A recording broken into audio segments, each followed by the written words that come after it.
It's not summer yet, but extreme heat is the focus of discussions at Hamilton City Hall. As Simone Gavros tells us, 3 local groups are calling for a maximum temperature inside rental apartments, and they're taking their concerns to the city's Public Health Committee. These people deserve to live in a comfortable temperature and not extreme heat.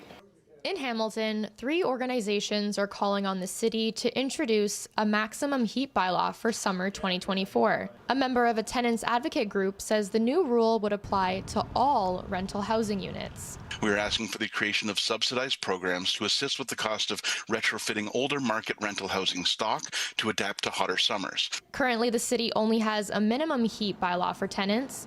Property owners must ensure units are at least 20 degrees Celsius from September 15th to May 15th.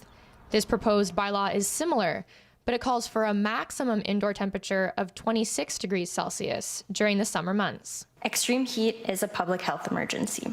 In order to not repeat the past, we need to deal with extreme heat proactively. And tenants say they do experience extremes in the summer.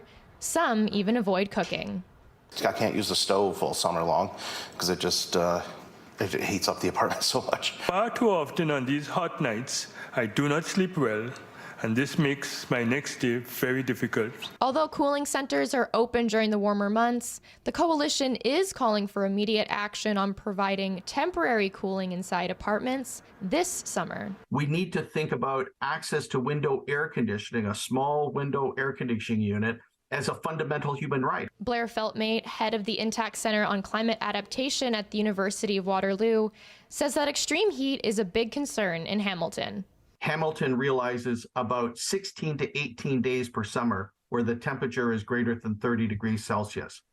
By 2050 to 2080, that will go to about 60 to 65 days per summer where the temperature exceeds 30 degrees Celsius. Feltmate says the most at-risk groups are the elderly, those experiencing homelessness, and people with pre-existing conditions. They start to experience problems associated with potentially heat stroke, heat cramps, and even exacerbation of mental health challenges.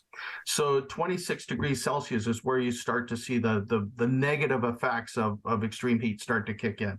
The 3 organizations are urging the committee to take action now so a bylaw is in place for next summer to ensure tenants don't have to wait any longer to get relief.